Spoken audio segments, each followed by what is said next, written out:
Cette vidéo est la première d'une série de 5 où nous allons vous présenter des exemples de variétés de dimension 3 qui sont obtenus par recollement de polyèdres et en particulier par recollement du cube. Il est classique que les surfaces peuvent s'obtenir par recollement de polygones. En particulier, le tore peut être de dimension 2 peut être obtenu par recollement des côtés d'un carré. Considérez un carré. Si on identifie le côté gauche avec le côté droit par une translation et le côté bas avec le côté haut par une translation, on obtient le tore de dimension 2.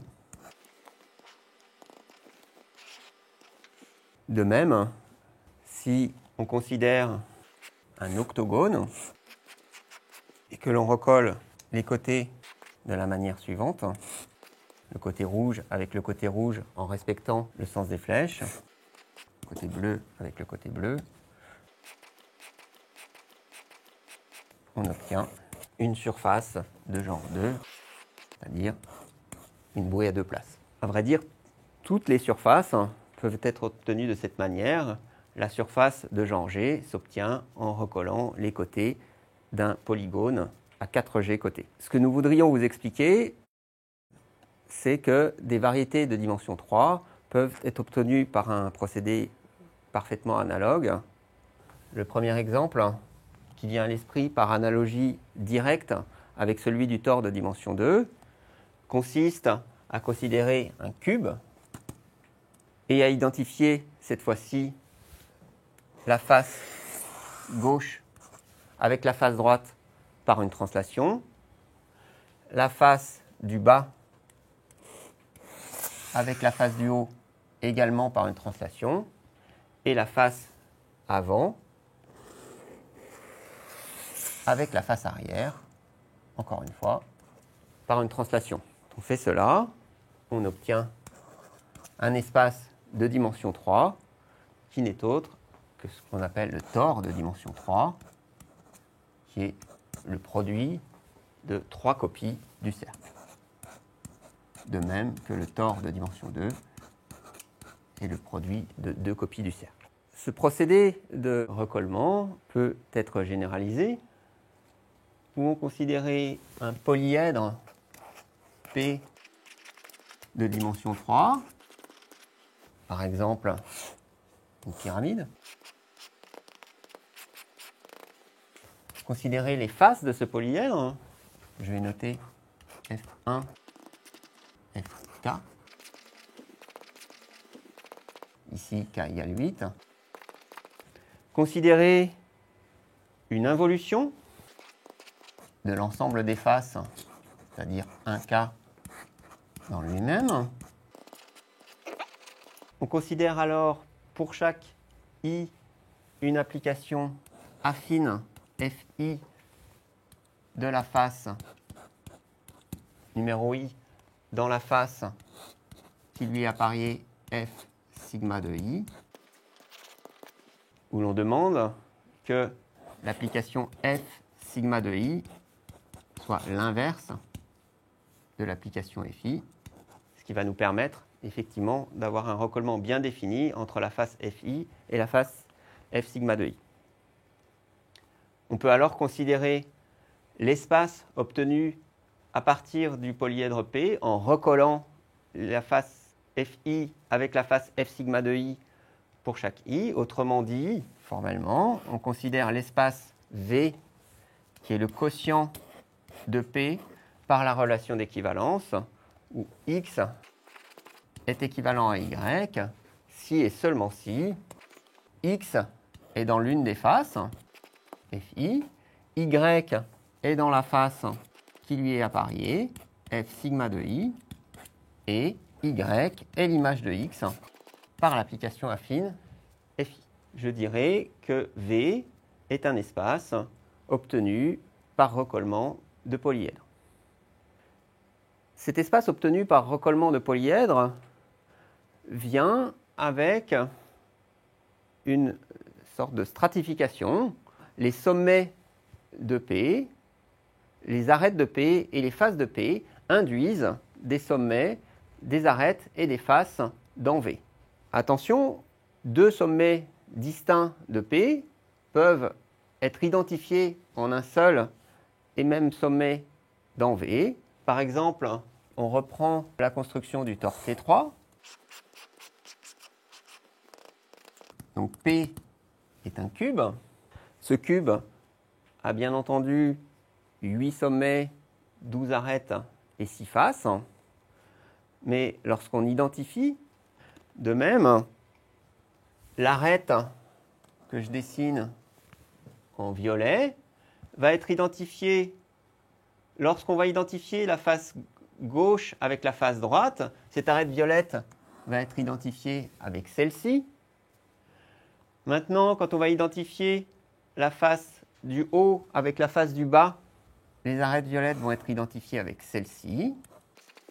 On a donc 4 arêtes du cube qui vont donner une seule et même arête dans V. De la même manière, les arêtes rouges vont être identifiées dans V et les arêtes vertes seront identifiées dans V.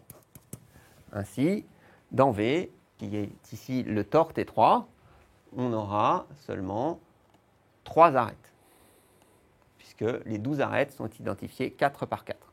En ce qui concerne les sommets, on voit assez facilement que ce sommet va être identifié avec celui-ci, en recollant la face du bas avec celle du haut, avec celui-ci en recollant la face avant avec la face arrière, et puis avec celui-ci en recollant la face gauche avec la face droite, avec celui-ci en recollant la face arrière avec la face avant, etc. Tous les sommets sont identifiés dans le tore T3 en un seul et même sommet. Ainsi, dans T3, on a un sommet, 3 arêtes, 3 faces et une cellule de dimension 3 qui correspond simplement à l'image de l'intérieur du polyèdre, du cube ici, dans le tore T3. 2 points de l'intérieur de ce polyèdre ne sont jamais identifiés entre eux, puisque la seule chose qu'on identifie, ce sont des points des faces. Maintenant, se pose la question suivante. Nous avons défini une manière de construire des espaces de dimension 3 en identifiant des faces de polyèdres. À quelles conditions obtient-on une variété par cette construction? Je vais énoncer un critère. Pour cela, j'ai besoin de considérer le nombre de sommets, d'arêtes et de faces et de cellules de dimension 3 dans V. Donc je vais noter V, le nombre de sommets dans l'espace V, les sommets induits par ceux de P, E, le nombre d'arêtes, toujours dans V, F, le nombre de faces, et T, le nombre de cellules de dimension 3. Autrement dit, le nombre de composantes connexes du polyèdre qu'on considère au départ. Et donc, le critère est le suivant. L'espace V est une variété, si et seulement si sa caractéristique de l'air, qui égale V moins E plus F moins T, est nulle. Nous allons maintenant voir 2 exemples qui reviendront à plusieurs reprises dans les vidéos. Nous avons vu le tore T3. Nous allons maintenant faire 2 recollements du cube un peu différents. On considère à nouveau un cube P. Je vais noter ces sommets A, B, C, D et A', B', C', D'. Et on va recoller les faces opposées de la manière suivante. On recolle la face arrière à la face avant, non pas par une translation, mais par la composée d'une translation et d'un quart de tour dans le sens direct.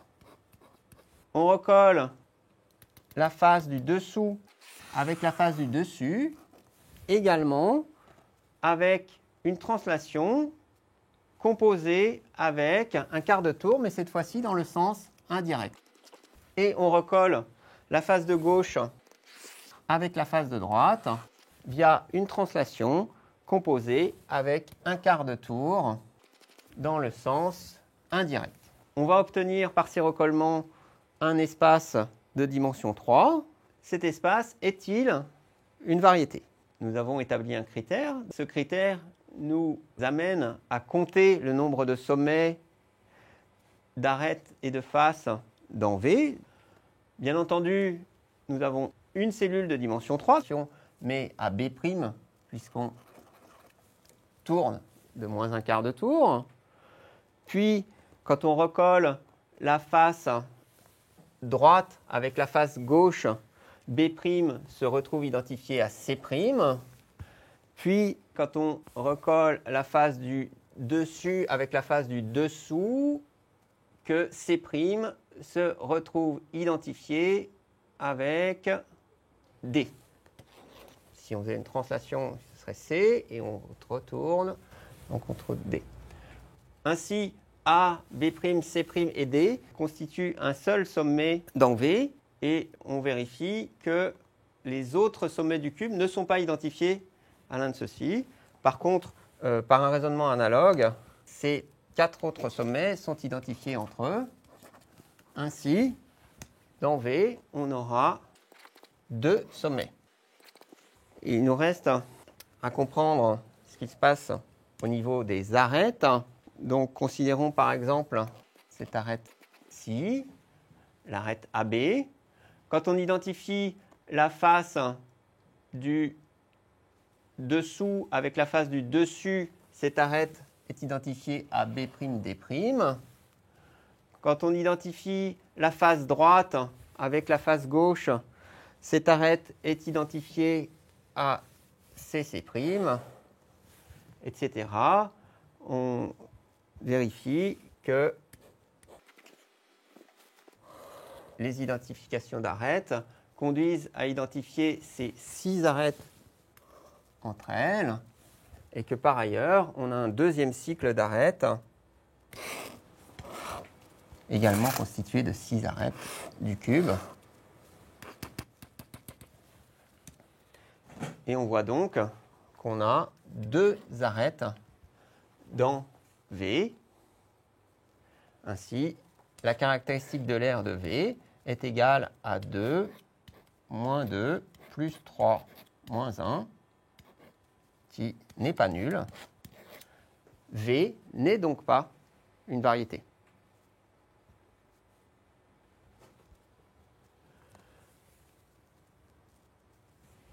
Poursuivons avec ce que Poincaré nomme le 3e exemple. Est un recollement, à vrai dire, très proche du précédent. Mais nous allons voir que ceci change complètement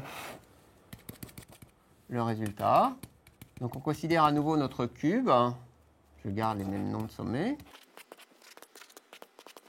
Et on va à nouveau identifier les faces opposées entre elles en faisant la composée d'une translation et d'un quart de tour. Simplement, on va changer légèrement l'orientation de ces quarts de tour. Donc ici, on fait moins un quart de tour quand on identifie la face du bas avec celle du haut.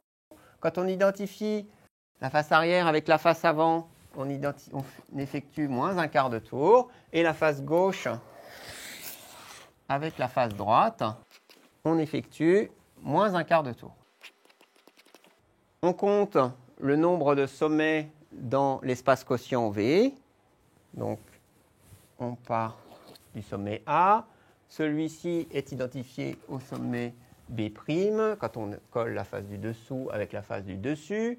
Quand on colle la face droite avec la face gauche, B' est identifié à C'. Et quand on colle la face du dessus avec la face du dessous, C' est identifié à D. On vérifie qu'on n'a pas d'autre identification. On a donc 4 sommets qui sont identifiés à un seul dans V. Et de même, on vérifie que les sommets C, B, A' et D' sont identifiés dans V. On a donc V égale 2. Bien sûr, comme tout à l'heure, on a T égale 1 et F égale 3. Il nous reste à compter les arêtes. L'arête AB est identifiée quand on colle la face du dessous avec la face du dessus à l'arête BD'. Quand on colle la face droite avec la face gauche, l'arête BD' est identifiée à CC'.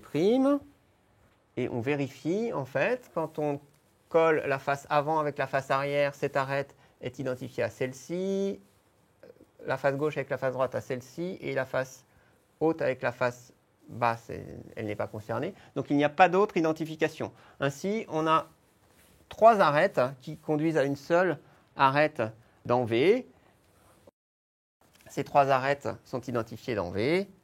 Ces 3 arêtes sont identifiées dans V. Et les 3 arêtes noires sont identifiées dans V. Autrement dit, les arêtes sont identifiées 3 par 3 et on a donc 4 arêtes dans V. Ainsi, la caractéristique de l'aire de V est égale à 2 moins 4 plus 3 moins 1 qui est nul.